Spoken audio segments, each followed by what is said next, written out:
welcome back to Home Video. This was posted about a month ago by CBS News. California video rental store draws new generation of customers. So it's good to see that video stores are still going strong.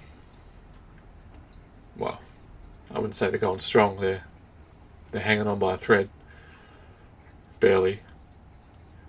But they're still hanging around, that's the main thing. Most of the time they're niche rental video stores, but still hanging on.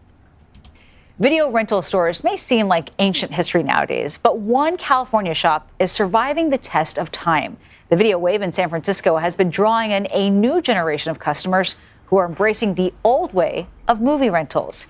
CBS News Bay Area reporter Itai Hod tells us more. In a world ruled by algorithms and autoplay, one small store in San Francisco still does things by hand. No streaming, no logins, just rows and rows of DVDs, and a local crowd keeping movie night alive. Did you ever imagine when you opened this store that you'd be the last one standing? No.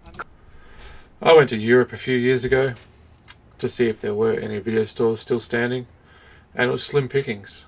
I found a handful, but if you want to have a look at that, there was an episode made by The Crew. Go to the playlist on the Home Video channel and you'll find it there. It's an episode called The Search. Goes almost an hour, but it's a really good episode. I think the guys put it together really well, and you see a lot of the other shenanigans that I get up to in that video. So make sure you check that out if you haven't already.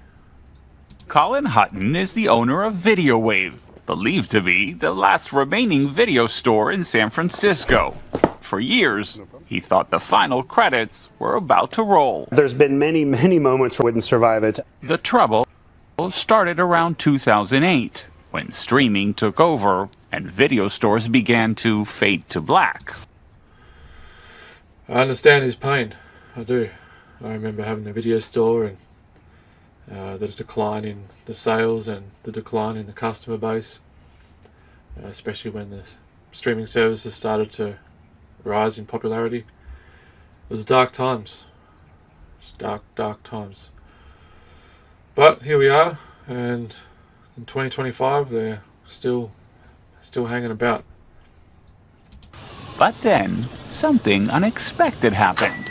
Customers started to return, including a whole new generation just discovering the joy of coming attractions. Is it the tactile thing? It's a tactile thing. 23-year-old Caitlin Zephyr says there's something refreshing about slowing down and hitting pause. When it comes to things that are streaming on on your phone, it feels like everything's demanding your attention right away. And like these other things, there's a step removed from that. Believe it or not, DVDs are having a moment. Not quite a blockbuster comeback, more of a cult classic rewind. A lot of people ask me, how do you get into collecting? What's the easiest way? And it's not rocket science. Go to your local op shop. There's thousands of DVDs there for like 50 cents, $1. Even Blu-rays now, $2.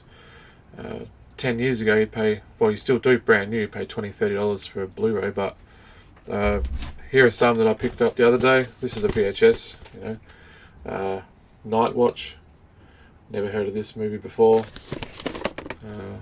But, a movie that would be hard to find on a streaming service.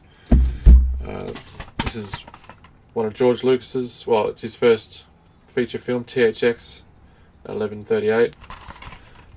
That would be hard to find as well. There's a VHS called Spring Fever. Once again, hard to find, and just obscure movies that you might just want to give a go. They might be bad, they might be good, you might find a gem, who knows. Deathstalker on DVD. It's a good thing about op shops. You can just browse the movies and there might be something that sticks out and you're just like, oh, I'll pick that up. And a lot of the time, because you pay for it there and then, you give it a go. With streaming services, you're constantly just browsing, and a lot of the time you don't find anything. So,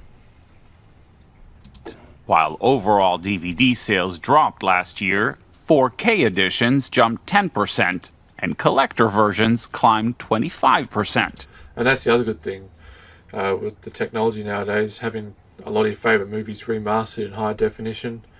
It's good to buy these movies in this high quality, and you've got them there. You don't have to go browsing streaming services trying to find Star Wars or Lord of the Rings or movies that you will watch over and over, and you've just got them on hand, ready to go. It's not a big effort to try and find them. That's what I enjoy about it. Lucas Hildebrand, chair of film and media studies at UC Irvine, says for Gen Z, part of the appeal isn't just the films, it's the boxes, the artwork, even the act of browsing. I think. Yeah, that's the thing. It's the good thing about the video rental stores is there was the interaction as well.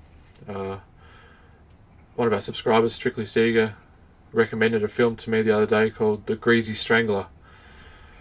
And I watched it with my wife Becky, and the whole time we were just looking at each other, just like, what are we watching? We'd have moments of laughter, just thinking, this is what an oddball movie. It's not a film I would recommend, but it's also not a film I wouldn't recommend either. But yeah, there is that, going into the store and having that interaction with somebody. A difference of opinion over what's a good movie, what's a bad movie. So that's one of the things that you don't have with streaming services. There's also this hunger for people who grew up with social media and who grew up with the internet to actually have in-person interactions. What's your last name? Ironically, the store's future may depend on the very thing that nearly destroyed it, a subscription model. If I had 150 more subscribers, that would be the difference between not making it and making it. And if enough people sign up, VideoWave might just avoid the final cut. Thanks very much. I don't know what he's going on about there about the subscription model, whether he's talking about a monthly fee. I'm not sure if that would work or not, but back in the day you'd pay a one-off fee for your membership, and you get your card, and that would be it. You just go in and you'd rent the movies out. So yeah, not sure if a subscription model would work in today's day and age, but either way, it is good to see that there are a handful of video stores still hanging on, and that the younger generation are getting into this kind of thing. So thanks for watching. I'll see you next time.